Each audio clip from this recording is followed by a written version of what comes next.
आज से लगभग लाखों वर्ष पहले सत्य युग में अवंतिका यानी कि आज के उज्जैन कहे जाने वाले नगरी के समीप रत्नमाल पर्वत पर स्थित एक गुफा में दूषण नामक असुर का वास था। पर एक असुर होते हुए भी उसकी शक्तियां सीमित थीं और यही कारण था कि सिर्फ रत्नमाल पर्वत के अलावा उसका अधिपत्य और प्रकोप कहीं और था ही नहीं।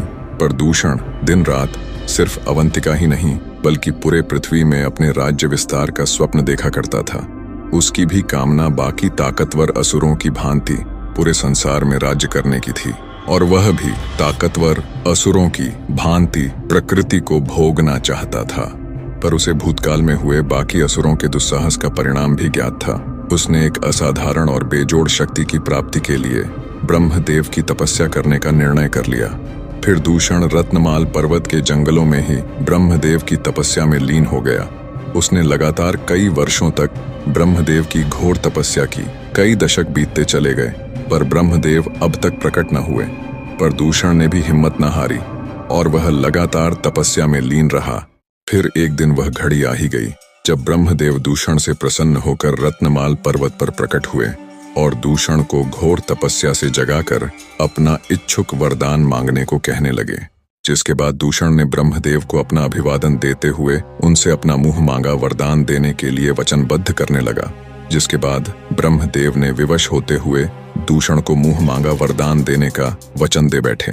फिर यह सुन दूषण ने ब्रह्मदेव से त्रिदेवों के ही समान शक्तिशाली हो जाने का वरदान मांगने लगा।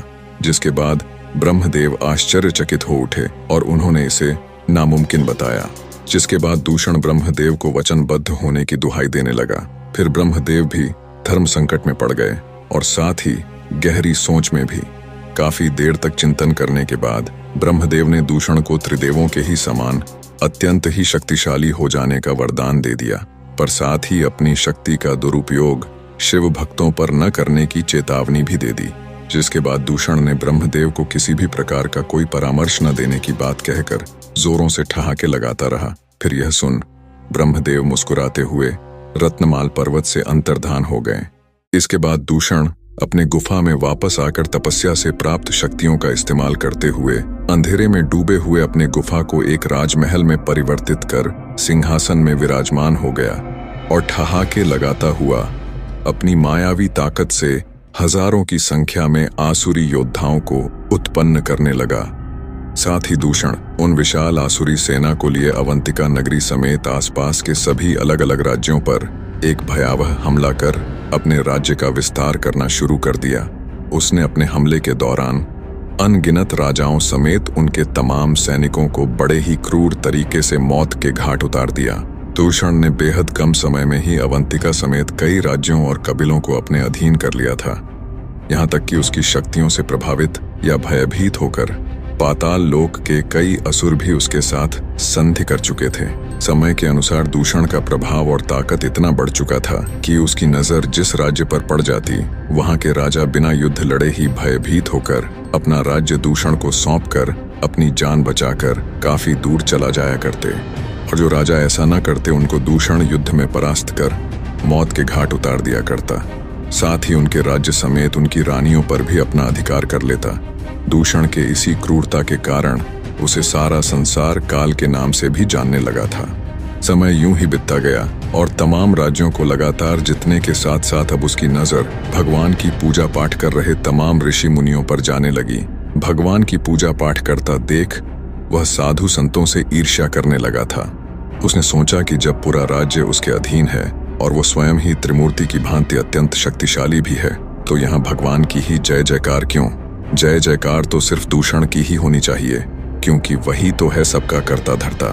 जिसके बाद दूषण ने अपने आसुरी सैनिकों को अपने अधीन राज्यों में ऋषि मुनियों और प्रजा द्वारा हो रहे सभी भगवान के पूजा पाठ को बंद करवाने का आदेश दे दिया।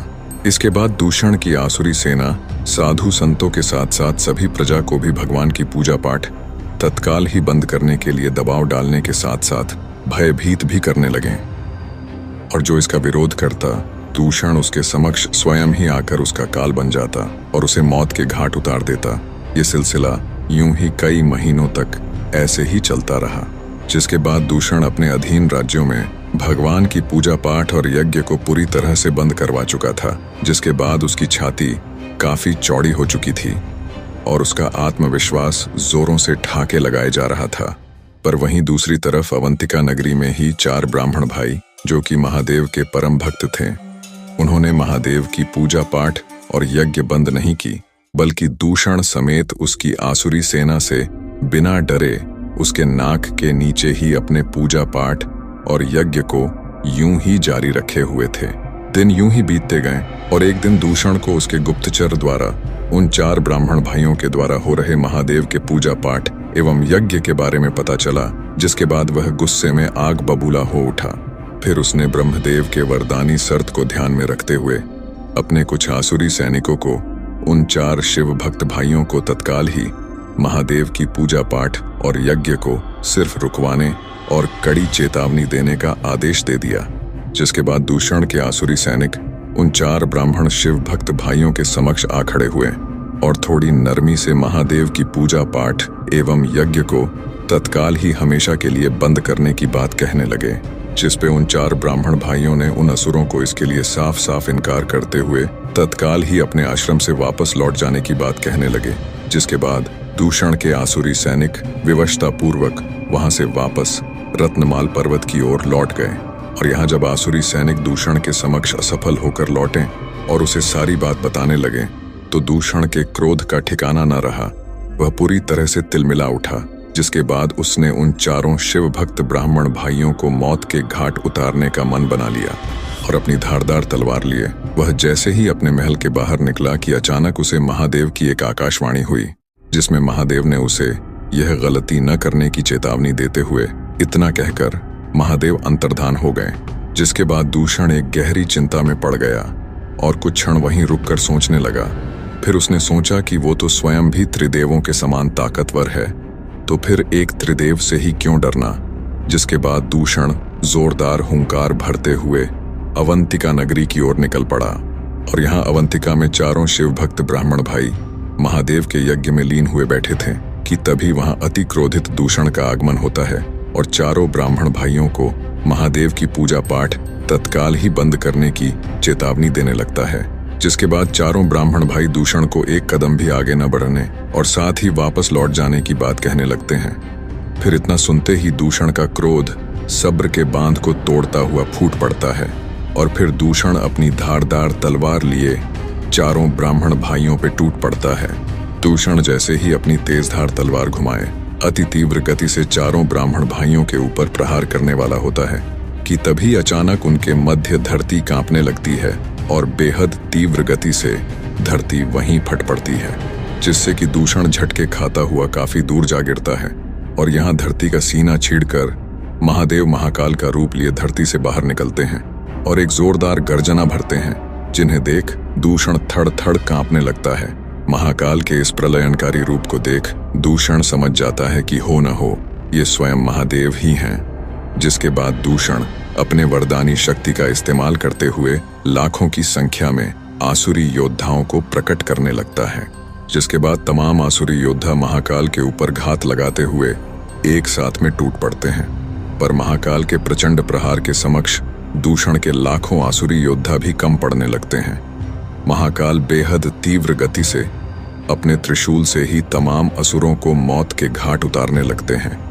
महाकाल के प्रचंड प्रहार से पूरी आसुरी सेना के साथ साथ धरती भी थर्रा उठती है। यह देख दूषण काफी क्रोधित पर भयभीत भी होने लगता है, पर फिर भी दूषण हिम्मत नहीं हारता, बल्कि वह अपनी वरदानी शक्ति का इस्तेमाल करते हुए तमाम असुरों को महाकाल के समक्ष प्रकट करता जाता है, जिन्हें कि महाकाल मौत के घाट उतारते ही जाते हैं। कई असुर तो महाकाल को देख थड़-थड़ कांपते हुए अपनी जान बचाकर अलग अलग दिशाओं में भागने लगते हैं, पर ज्यादातर असुर महाकाल के हाथों मारे ही जाते हैं। काफी समय तक युद्ध यूं ही चलता रहा, परंतु कुछ क्षण के बाद धीरे धीरे दूषण के सभी मायावी आसुरी सेना पूरी तरह से महाकाल के द्वारा समाप्त हो चुके थे। साथ ही दूषण की वरदानी शक्ति ने भी अब असुरों को लगभग प्रकट करना बंद ही कर दिया था, पर फिर भी दूषण का अहंकार अब तक शेष रह गया था। जिसके बाद दूषण ने कोई और मार्ग न देखते हुए महाकाल से स्वयं ही टकराने का मन बना लिया। और फिर दूषण गरजता हुआ अपनी धारदार तलवार लिए महाकाल पे टूट पड़ा। और महाकाल पे अपने तलवार से जोरदार प्रहार करने लगा। पर महाकाल ने उसके हर प्रहार का जवाब अपने त्रिशूल से देते हुए दूषण को अपने एक ही मुक्के के प्रहार से काफी दूर फेंक दिया। और फिर महाकाल हवा में काफी तीव्र गति से उछलते हुए धरती पर पड़े कराह रहे दूषण के समक्ष आ खड़े हुए और अपने क्रोध की प्रचंड तेज अग्नि से दूषण को वहीं जलाकर भस्म करने लगे। फिर कुछ क्षण के बाद दूषण का शरीर पूरी तरह से भस्म के रूप में परिवर्तित हो चुका था, जिसे कि महाकाल ने अपने पूरे शरीर में सुसज्जित कर लिया। दूषण के शरीर के भस्म को सुसज्जित करने के कुछ क्षण के बाद ही तीव्र क्रोधित महाकाल शांत होते हुए महादेव के रूप में वापस से आने लगे, जिसके बाद चारों शिव भक्त ब्राह्मण भाइयों ने महादेव के समक्ष आकर उन्हें अपना अभिवादन और आभार जताया। साथ ही महादेव व महाकाल की जय जयकार लगाते हुए उन्हें अवंतिका नगरी में ही सदैव के लिए बस जाने के लिए प्रार्थना करने लगे। अवंतिका नगरी में अक्सर दुश्मन राज्य के राजाओं का आक्रमण, साथ ही दिन पर दिन असुरों के बढ़ते हुए खतरों को भी चारों ब्राह्मण भाइयों ने महादेव के समक्ष रखते हुए वे प्रार्थना करते ही रहे। जिसके बाद महादेव ने अपने चारों भक्तों से बेहद प्रसन्न होते हुए उनके समक्ष एक दिव्य ज्योतिर्लिंग प्रकट कर वहीं स्थापित कर दिया। जिसके बाद महादेव ने इस दिव्य ज्योतिर्लिंग के होते हुए पूरे अवंतिका नगरी के ऊपर किसी भी प्रकार का कोई आंच न आने का आश्वासन देते हुए वहां से अंतर्धान हो गए। फिर चारों ब्राह्मण शिव भक्त भाई खुद को और पूरे अवंतिका को बेहद भाग्यशाली समझते हुए सभी अवंतिका वासियों को साथ में लिए उस दिव्य ज्योतिर्लिंग की पूजा पाठ आरंभ कर दी और साथ ही उस ज्योतिर्लिंग को एक नाम भी दे दिया जो कहलाया महाकाल।